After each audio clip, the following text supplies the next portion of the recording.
Hello दोस्तों, कैसे हैं आप लोग। आई होप आप लोग बहुत अच्छे होंगे। दोस्तों 1 फरवरी 2023 को बजट 2023 प्रस्तुत किया गया है। बात करेंगे यहाँ पर कर व्यवस्था की। नई और पुरानी कर व्यवस्थाएं दोनों लागू हैं।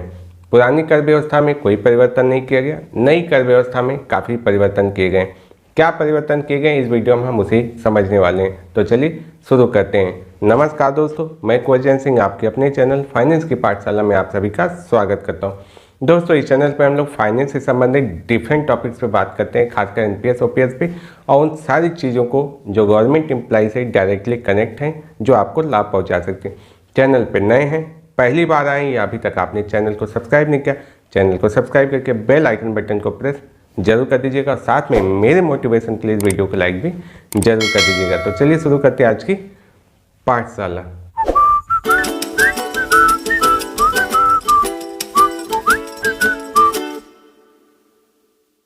तो दोस्तों इसके लिए मैं बजट भाषण 2023-24 को ओपन करने जा रहा हूं, और इसमें जो कर व्यवस्था की बात की गई सीधा हम उस पेज पे चलेंगे।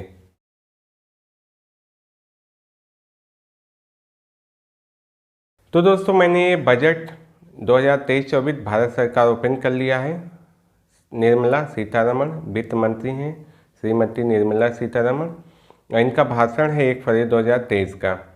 तो इसके पेज नंबर 41 पर बात की गई है प्रत्यक्ष करों के संबंध में संशोधन। तो हम डायरेक्ट टैक्स में आती है, अगर सैलरीड एम्प्लॉय हैं, किसी तरह का इनकम टैक्स पे कर रहे हैं।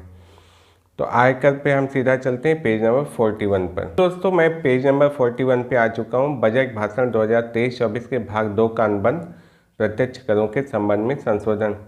मे भी अगर ये इंग्लिश में होता तो हिंदी इंग्लिश थोड़ा हम लोग मिलाकर पढ़ते तो अच्छा समझ में आता है। फिलहाल मैं यहाँ सैलरीड एम्प्लॉय के लिए बात कर रहा हूँ, बाकी चीज़ों को मैं थोड़ा स्किप करते चलूँगा। तो नई व्यक्तिगत कर व्यवस्था के तहत राहत, तो इसमें का एक कहा गया है व्यक्ति और एचयूएफ के लिए वित्त अधिनियम 2020 में शुरू की गई नई कर व्यवस्था को अब डिफॉल्ट व्यवस्था बनाने का प्रस्ताव है। तो जब 2020 में इसे शामिल किया गया तो इसे वैकल्पिक रखा गया था, अभी इसे डिफॉल्ट किया जा रहा है और पुरानी कर व्यवस्था को वैकल्पिक। बाकी चीज़ें हैं एओपी, बीओआई और एजीपी के लिए, तो हम लोग बिजनेस से संबंधित ये लोग हैं, और प्रोफेशनल तो इस पर हम बात नहीं कर रहे हैं। 4 का नई कर व्यवस्था के तहत नए स्लैब और करों के साथ निम्नानुसार पर्याप्त राहत प्रस्तावित की गई है। तो यहाँ पर जो 3 लाख रुपए तक जी शून्य किया गया, पहले 2,50,000 रुपये तक था, फिर 2 लाख से 5 लाख तक था 5%, अब ये 3 लाख से 6 लाख तक 5% है, और 6 लाख से 9 लाख तक 10% है, जो पहले 5 लाख से 7.5 लाख था। 9 लाख 1 से 12 लाख तक, जो पहले 7.5 से 10 लाख था, और 12 से 15 लाख, तो इसे अब 20% किया गया है, और 15 लाख से अधिक 30%। तो बीच में यहाँ पर 25% का स्लैब हटा लिया गया है। तो कुछ राहत तो इससे ज़रूर मिलेगी। नई और पुरानी कर व्यवस्थाओं के तहत रिबेट के कारण 5 लाख रुपए तक की कुल आय वाला निवासी व्यक्ति किसी भी कर का भुगतान नहीं करता है। तो उसमें क्या है, 5 लाख पर हमें 12,500 का टैक्स देना पड़ता है, तो उसे टैक्स रिबेट मिल जाता है, जो भी आपका 12,500 तक टैक्स बनता है। तो अभी इसे कर दिया गया है 7 लाख तक। अगर 7 लाख तक आपका टैक्सेबल इनकम आ रहा है तो आपको टैक्स रिबेट मिल जाएगा। वैसे टैक्सेबल इनकम आपका आना ही है, अगर 7 लाख 1 रुपये भी होता है तो आपको फिर ऊपर का जो ये फॉर्म है इसके हिसाब से चलना पड़ जाएगा। तो यहाँ पर जो 5% आपको यहाँ दिख रहा है ये देना पड़ जाएगा, और 6 लाख से 9 लाख के बीच में जो दिख रहा है ये भी देना पड़ जाएगा, क्योंकि यहाँ स्टैंडर्ड डिडक्शन शामिल नहीं था आगे, लेकिन इसकी बात की गई है। तो 50,000 रुपये की मानक कटौती वेतनभोगी व्यक्ति को, और 15,000 रुपये की पारिवारिक पेंशन से कटौती। तो यहाँ पर 2 कटौतियाँ शामिल की गई हैं नई कर व्यवस्था में, चूँकि पुरानी कर व्यवस्था में तो मानक कटौती थी, नई में नहीं थी 2020 के प्रस्ताव में, और यहाँ पर शामिल है। तो अब ये 7 लाख का जो रिबेट हम देख रहे हैं, इनकम देख रहे हैं जिस पे रिबेट मिल रहा है, तो हमें यहाँ पर 7,50,000 रुपये मिल जाएंगे। 7 नंबर देखते हैं, पुरानी व्यवस्था और नई व्यवस्था दोनों के अंतर्गत आय कर अधिभार 50 लाख से अधिक और 1 करोड़ रुपये तक की आय पर 10% 1 करोड़ से अधिक 2 करोड़ पर 15%, 2 करोड़ से अधिक 5 करोड़ रुपए की आय पर 25% और 5 करोड़ से अधिक की आय पर 37% है। तो ये सरचार्ज की बात है। अभी तक जो हम लोगों का है उस पर 4% का सरचार्ज है। नई व्यवस्था के अंतर्गत उन व्यक्तियों HUF, AOP, BOI, तो ये व्यवसायिकों के बारे में बात हो जाती है। यहाँ पुरानी व्यवस्था के विकल्प का चयन करने वालों पर अभिभार में किसी प्रकार के परिवर्तन का प्रस्ताव नहीं। तो यहाँ जो अभिभार घटाया गया है 37 से 25% किया गया है, ये सिर्फ उनके लिए है जो नई कर व्यवस्था में, पुराने के लिए कोई भी कमी नहीं की गई है।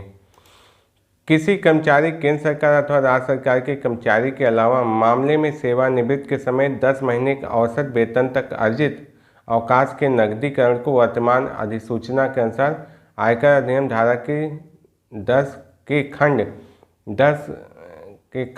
10 काका के उपखंड 2 के अंतर्गत छूट दी गई। वर्तमान में 3 लाख रुपए की अधिकतम धनराशि की छूट प्रदान की जा सकती है। इस सीमा को 25 लाख रुपए तक बढ़ाने के लिए अधिसूचना जारी किए जाने का प्रस्ताव किया जाता है। तो ये उपार्जित अवकाश के संबंध में है, जो अर्जित अवकाश पर उसका नकद किया जाता है आपके अवकाश को, तो इस पे सेपरेट ही वीडियो बनाने की जरूरत पड़ेगी। तो 3 चीज़ें हम यहाँ पे देख रहे हैं, एक नया टैक्स स्लैब, दूसरा 7 लाख रुपए तक का पर इनकम पर रिबेट, और तीसरा मानक कटौती। ये साथ में आप क्लियर हो चुके होंगे कि पुरानी कर व्यवस्था में कोई भी बदलाव नहीं किया गया है।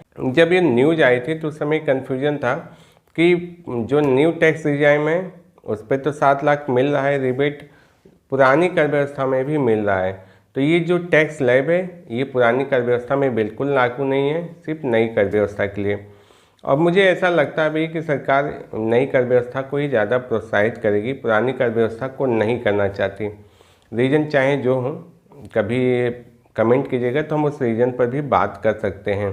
जो मेरे नियर डियर हैं मैं उनसे इस बात पे चर्चा करता रहता हूं कि पुरानी कर व्यवस्था को हतोत्साहित और नई कर व्यवस्था को क्यों प्रोत्साहित किया जा रहा है, और मेरा जो अनुमान है लगभग सही अब जा रहा है। तो फिलहाल दोस्तों इस वीडियो में इतना ही। अगर आप मुझसे कैलकुलेशन भी चाहते हैं कि नई कर व्यवस्था और पुरानी कर व्यवस्था का एक कंपेरिजन कैलकुलेशन मैं दिखा दूं आपको, तो बताइएगा। एक्सेल शीट तैयार है, बस आपके सामने प्रस्तुत करना है। तो ये वीडियो यहीं तक। दोस्तों कमेंट करने के साथ साथ चैनल को सब्सक्राइब जरूर कर लीजिएगा। इस चैनल पर मैं ऐसे ही यूजफुल कंटेंट लाता रहता हूँ। तो चलिए मिलते हैं नेक्स्ट वीडियो में ऐसी इन्फॉर्मेशन, नॉलेज और अपडेट के साथ। तब तक के लिए नमस्कार।